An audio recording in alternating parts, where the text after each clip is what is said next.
warahmatullahi wabarakatuh. Salam pembelajar. Mohon izin memperkenalkan diri. Nama saya Rahmawati Nurrojanah. Saya dosen tetap pada program studi D4 Administrasi Keimigrasian di Politeknik Imigrasi pada Kementerian Hukum dan HAM. Dalam kesempatan kali ini, izinkan saya menjelaskan terkait dengan mata kuliah yang saya ampu, yaitu Pengantar Ilmu Administrasi Publik. Dalam rangka unjuk kerja bukti pelaksanaan Tridharma Perguruan Tinggi dalam bidang pengajaran.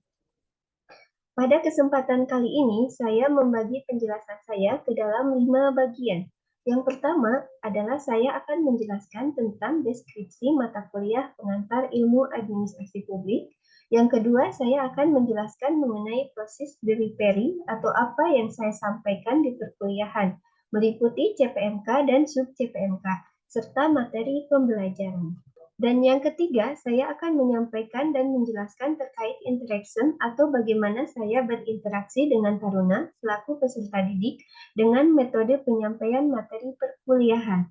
Yang keempat, saya akan menjelaskan terkait assessment atau penilaian untuk mengukur sejauh mana ketercapaian CPMK bagi taruna di Politeknik Imigrasi dengan sistem penilaian. Dan yang kelima atau yang terakhir, kita akan saksikan bersama yaitu rekaman video proses pembelajaran yang saya lakukan. Pada deskripsi mata kuliah Pengantar Ilmu Administrasi Publik memiliki kode TKT 1106 merupakan salah satu mata kuliah wajib bagi taruna di Politeknik Imigrasi yang akan ditempuh di semester 1 atau tingkat 1 genap dengan bobot 2 SKS yang meliputi perkuliahan teori.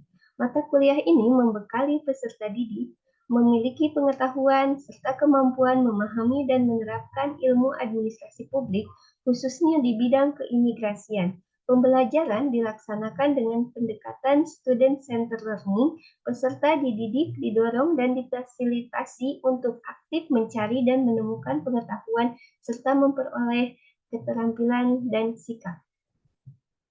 Dalam delivery mata kuliah ini, tentunya saya berpedoman pada CPMK, capaian pembelajaran mata kuliah yang diharapkan dicapai oleh taruna setelah mengikuti perkuliahan Pengantar Ilmu Administrasi Publik.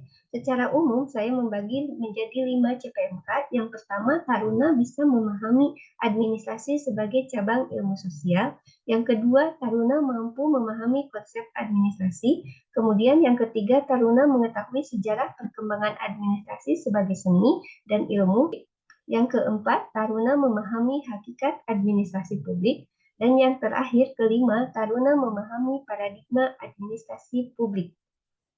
Dalam konteks CPMK, kami jabarkan menjadi 12 sub CPMK yang terdiri dari 1.1 taruna memahami konsep ilmu sosial, 1.2 taruna memahami hubungan administrasi publik dengan ilmu sosial lainnya, 2.1 taruna mengetahui asal-usul administrasi, 2.2 taruna memahami fokus administrasi, 2.3 taruna memahami hubungan administrasi dengan organisasi dan manajemen, 3.1 taruna mengetahui sejarah fase perkembangan administrasi sebagai ilmu dan seni.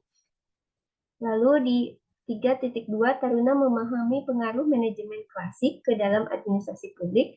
4.1 taruna mengetahui pengertian administrasi publik. 4.2 taruna memahami ruang lingkup administrasi publik.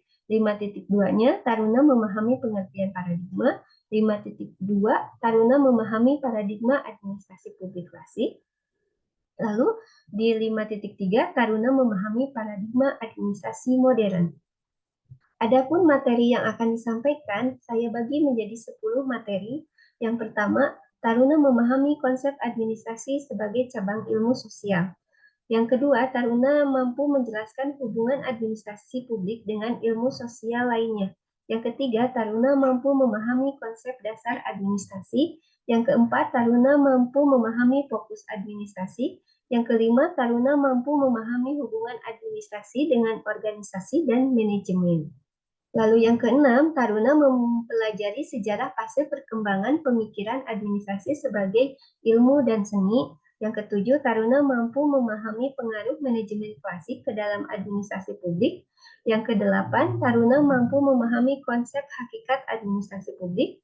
Yang kesembilan, taruna mampu memahami ruang lingkup administrasi publik. Yang kesepuluh, taruna mampu memahami paradigma administrasi publik klasik dan modern. Sedangkan referensi dalam mata kuliah ini saya mengacu pada buku yang pertama Ahmad Jamaluddin 2015 dengan buku Metode Penelitian Administrasi Publik, Teori dan Aplikasi penerbit Gava Media Yogyakarta. Lalu yang kedua ada Basuki Johannes 2018 Administrasi Publik, Telaah Teoritis dan Empiris, penerbitnya PT Raja Grapindo Persada Depok. Lalu ada buku Intradi Samsiar Samsudin 2016 Dasar-dasar dan Teori Administrasi Publik, Intrans Publishing Malang. Yang keempat Pasolong Harbani 2019 Teori Administrasi Publik, Alfa Beta Bandung. Lalu di yang kelima ada Toha Miftah 2015 Ilmu Administrasi Kontemporer cetakan ke-6 Rena Media Group Jakarta. Yang keenam ada Utomo Warsito 2007 Administrasi Publik Baru Indonesia Perubahan Paradigma Administrasi Negara ke Administrasi Publik, Pustaka Pelajar Yogyakarta. Yang ketujuh Jeremian E.S. Tekaban 2008 6 Dimensi Strategis Administrasi Publik Konsep, Teori, dan Isu, edisi kedua Gava Media Yogyakarta. Selanjutnya, kaitan dengan interaction atau bagaimana saya mendelivery mata kuliah melalui metode pembelajaran, yaitu pada saat dimulai masa pandemi COVID, yaitu tahun 2020, di Politeknik Imigrasi telah mengadopsi pembelajaran hybrid learning, yaitu pembelajaran yang memadukan tatap muka langsung dengan pembelajaran online. Yang didukung oleh Zoom untuk pertemuan online, penggunaan Quizzes untuk evaluasi, sedangkan Google Form untuk mengumpulkan tugas. Lalu ada juga Politeknik memiliki sistem penilaian yaitu SIAKAD. Nah, berikut saya lampirkan salah satu tangkapan layar yang berasal dari pertemuan online melalui Zoom. Lalu di sebelahnya ada tangkapan layar penugasan Quizzes di aplikasi Quizzes. Berikutnya adalah tangkapan layar dari pengumpulan tugas taruna melalui Google Form. Dan yang gambar sebelahnya adalah tampilan dari SIAKAD Politeknik Imigrasi. Selanjutnya berkaitan dengan asesmen atau penilaian, berdasarkan surat dari Keputusan Direktur Politeknik Imigrasi, komponen serta bobot penilaian setiap mata kuliah meliputi tugas 30%, UTS 30%, dan UAS 40%.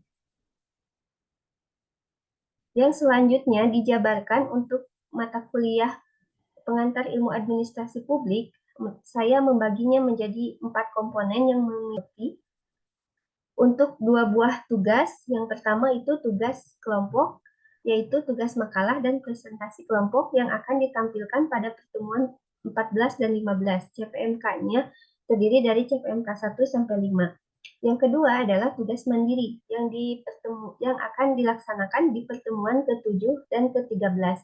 CPMK-nya 1 sampai 4.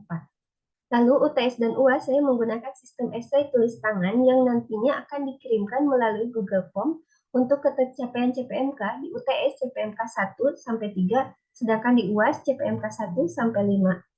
Dari hasil penilaian semua itu nanti akan bisa dilihat di SIAKAD Politeknik Imigrasi.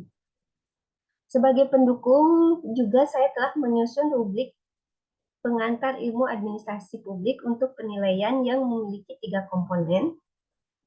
Yang pertama adalah ketepatan waktu pengumpulan mendapat 10 poin, kemudian kelengkapan komponen diagnosis dan intervensi dalam mata kuliah mendapat 30 poin, dan yang terakhir adalah analisis dan kreativitas mendapat 60 poin.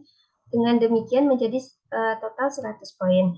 Demikianlah delivery, lalu interaction, dan assessment yang saya sampaikan dalam unjuk kerja ini. Selanjutnya, mari bersama-sama kita saksikan video perkuliahan pada mata kuliah pengantar ilmu administrasi publik. Selamat menyaksikan. Mohon saya dipersilakan. Sos kelas kita duduk siap.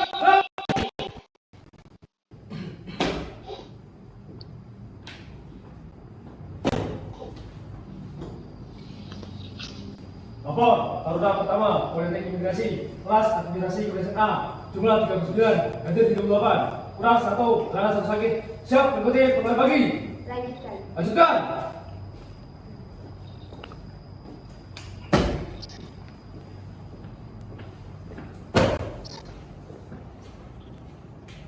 Mengawali kembali pagi. Berdoa, dimulai.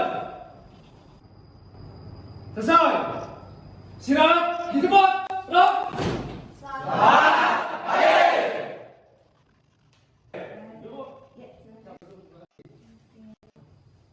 Bagaimana kabar hari ini? Baik ya. Masih bersemangat? Gimana salam paginya, semangat paginya? Nah, seperti itu. Oke. Semangat pagi. Luar biasa. Oke. Kompak ya? Kompak selalu. Untuk tugas minggu lalu kalian sudah Ibu periksa, nanti sama Andra ya, tolong dibagikan ya. Oke. Tapi untuk sekarang kita review dulu perkuliahan minggu lalu. Nah, ini review perkuliahan minggu lalu. Ibu akan bertanya ya kepada salah seorang di antara kalian, karena kita membahas minggu lalu tentang hubungan administrasi dengan ilmu sosial lainnya ya. Oke, Ibu minta pendapat dari siapa ya, sebentar. Untuk politik kalian sudah tahu ya, kita reviewnya ada beberapa saja ya, tidak perlu 9-9-nya ya. Sudah mengerti kan ya? Oke, kita coba ke Aden ya. Ibu bertanya hubungan administrasi dengan hukum. Sambil berdiri ya.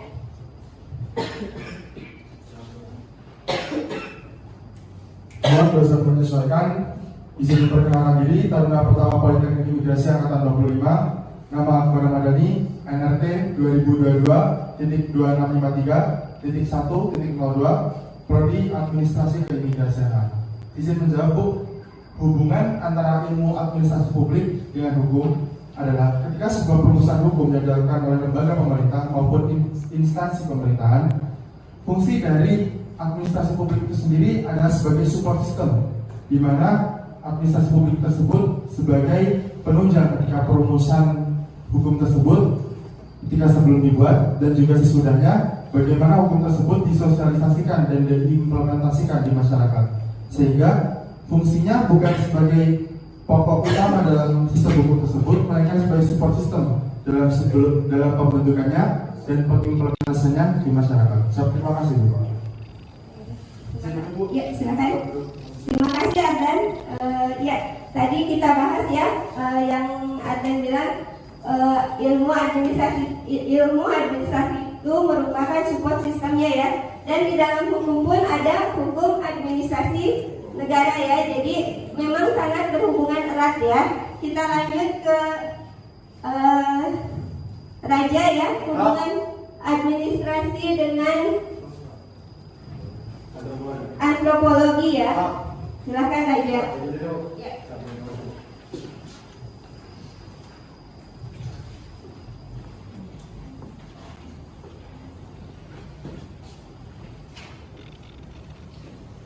Mohon dosen menyesuaikan. Izin memperkenalkan diri. Taruna Pertama Politeknik Imigrasi. Nama Aditya Raja Perlima Siregar, NRT 2027.1.1.02. Prodi Administrasi Keimigrasian. Izin Bu, izin jawab. Hubungan administrasi dengan ilmu sosial ataupun yang dimaksud adalah ilmu antropologi. Ya, hubungan antara ilmu administrasi dengan antropologi sangat terkait, Bu. Yang pertama, administrasi itu membantu antropologi untuk mengelola yang namanya kebudayaan, dan sebaliknya antropologi membantu administrasi dalam budaya dan nilai yang mempengaruhi perilaku dan sikap individu dalam sebuah organisasi ataupun kelompok itu. Siap, terima kasih.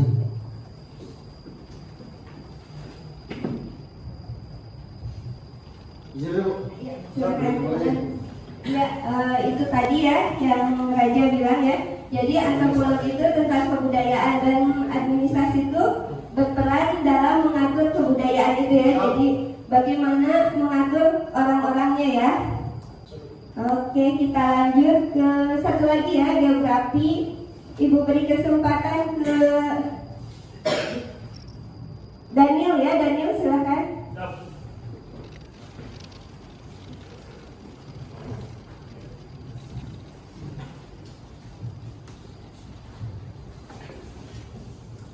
Mohon disampaikan izin permohonan ini karena pertama untuk imigrasi nama Andrian P. Berubah NRT 2022.265.1.02 disebut izin jawab hubungan administrasi dengan ilmu geografi.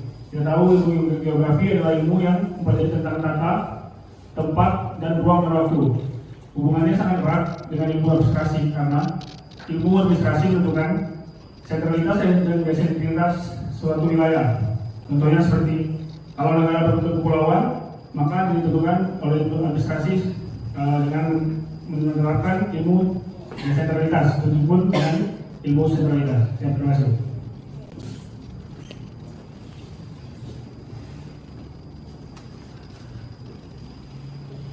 Terima kasih. Jelas sekali ya, ada contohnya juga. Jadi misalkan kalau dataran tinggi cocoknya diterapkan sistem pemerintahan seperti apa, ya kan? Kalau dataran rendah cocoknya diterapkan sistem pemerintahannya seperti apa. Oke, ini review minggu lalu. Kita ke pembahasan minggu ini ya, konsep dasar administrasi. Jadi standar kompetensinya yaitu Taruna bisa memahami konsep dasar dari administrasi. Nah, kita akan belajar pertama mengenai asal-usul administrasi, lalu pengertian administrasi secara sempit, lalu pengertian administrasi secara luas, ada aspek proses, aspek fungsi, dan aspek pranata. Lalu ada unsur utama administrasi, lalu ada prinsip dan tujuan administrasi. Nah, jadi kalau secara bahasa ya bisa dilihat dari sini. Ibu minta tolong dibacakan, silakan angkat tangan. Keren ya, tangannya selalu siap ya. Ibu minta tolong Adina, ya, mohon dosen menyesuaikan. Izin perkenalkan diri, kami pertama Politeknik Imigrasi, nama Adina Zalia Jati, NRT 2022.2648.2.02. Izin Bu, izin membacakan. Jadi apa administrasi itu? Administrasi secara umum kita mengenal administrasi dari zaman kolonial Belanda karena bangsa Indonesia hanya menempati posisi pegawai rendahan sebagai juru tulis, juru arsip, dan aktivitas lainnya yang lebih dikenal dengan tata usaha.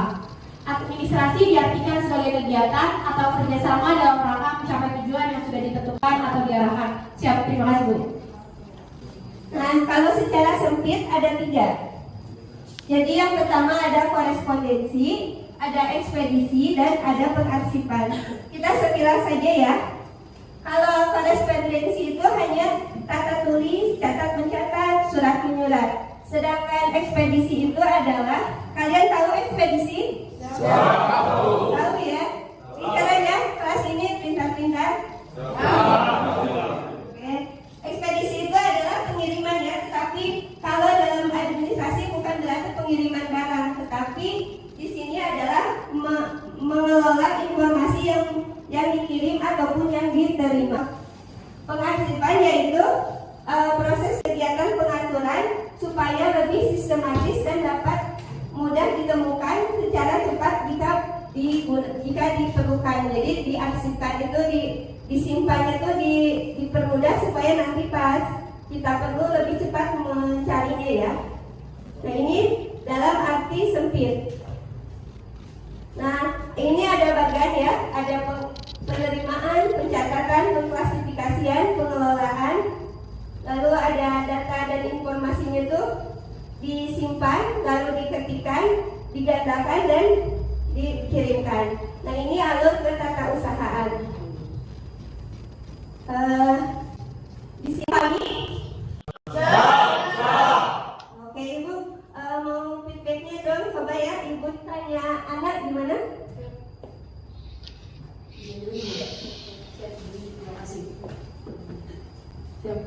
Mohon dosen menyesuaikan. Izin membuka Utama Politeknik Imigrasi Angkatan 25. Nama Ana Evita Mareta Panjaitan, NRT 2022.267.2.02, Prodi Administrasi Keimigrasian. Izin bertanya, Bu. Siap. Terkait penyelenggaraan tata usaha, Bu, bagaimana peran IPTEK dalam membantu penyelenggaraan tata usaha, Bu? Siap, terima kasih. Oke, terima kasih. Silakan. Oke, nah di sini IPTEK sangat berpengaruh sekali ya, apalagi dalam surat menyurat ya, di mana yang dahulu hanya secantik kertas istilahnya ya. Kalau sekarang sudah tidak diperlukan lagi karena sekarang sudah memakai digital ya, semuanya hampir semua digital. Jadi sangat berpengaruh besar dalam proses administrasi ketatausahaan seperti itu ya. Yang tadinya banyak arsip yang menggunung, sekarang semuanya sudah jadi baik di iCloud seperti itu ya penyimpanannya ya. Jadi sangat berpengaruh. Bagaimana Anda mengerti? Siap, mengerti, Bu. Terima kasih. Terima kasih anak. Kita lanjut ya. Oh, yang lain bagaimana mengerti? Nah, sekarang dari segi proses. Tadi administrasi secara luas tuh dilihat dari administrasi secara proses. Nah, dalam proses itu selalu ada ruang, waktu, keahlian, sumber daya dan sesuatu yang menghasilkan. Nah, menghasilkan itu bisa hal yang diinginkan, bisa tidak diinginkan. Nah, itulah fungsi administrasi untuk mencapai sesuatu yang diinginkan. Sedangkan dalam administrasi, fungsi itu adalah perannya sebagai mempermudah tujuan organisasi. Menurut George Perry, ada planning, organizing, executing, dan controlling. Jadi kalian mengerti kan, planning itu perencanaan. Jadi dalam sebuah organisasi sebelum melakukan sesuatu itu harus ada planning dulu ya, perencanaan yang benar. Lalu ada organizing. Organizing apa? Organisasi ya. Activity itu aksinya seperti apa bekerjanya ya. Jadi kalau atasan berarti aksinya memotivasi supaya pekerjaannya bekerja dengan baik. Kalau acting pegawainya atau pekerjanya berarti bekerja dengan sungguh-sungguh. Controlling itu yaitu pengawasan untuk memastikan bahwa sesuai on the track ya. Kita lanjut. Pengertian administrasi bisa dilihat ada secara sempit, ada secara luas. Secara sempit itu adalah ketatausahaan. Ketatausahaan itu dibagi 3, korespondensi, ekspedisi, dan kearsipan. Lalu kalau dari secara luas itu ada sudut proses, fungsi, dan keperantaan atau lembaga. Nah seperti itu. Jadi unsur utama administrasi ada 6 yang terdiri dari 2 orang atau lebih. Lalu ada wadahnya, lalu ada hubungan kerjasamanya, lalu ada aktivitasnya, ada pembagian tugas, lalu ada tujuan yang ingin dicapai. Ini malah lebih banyak lagi. Kalau menurut Yanti ada 8. Ada organisasi, ada manajemen, komunikasi, informasi, lalu personalia, keuangan, lalu ada pembekalan, dan ada hubungan masyarakat. Ini prinsip administrasi menurut Max Weber ada 6. Adanya pembagian kerja, lalu ada hierarki posisi, lalu ada aturan dan formalnya regulasinya, lalu ada hubungan impersonal, lalu ada kompetensi dan latihan, lalu mempekerjakan karyawan sesuai dengan bidangnya atau kompetensinya. Tujuan administrasi ada 7 ya. Yang pertama itu menyediakan data informasi secara lengkap, lalu menerapkan kebijakan perusahaan, melakukan pengawasan, berdiskusi dengan karyawan atas hasil atau jika ada yang berprestasi diberikan reward, lalu memberikan suatu perintah dan pelatihan, lalu melakukan proses perekrutan, dan yang keempat melakukan verifikasi. Tadi pembelajaran kita hari ini ya. Bagaimana, sudah dimengerti? Sudah. Oke. Kita akhiri saja ya. Oke. Silakan ditutup. Satu. Mohon dosen menyampaikan. Sus kelas admina, duduk. Siap, gerak.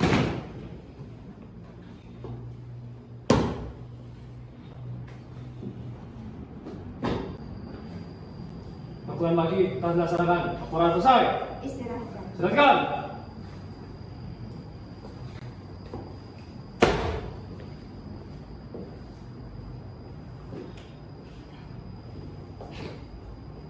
Mengakhiri berbagi. Doa dimulai.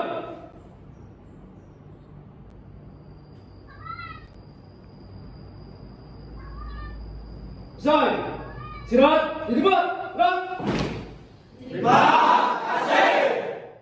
Demikianlah visualisasi PDD UKTPT Pengantar Ilmu Administrasi Publik.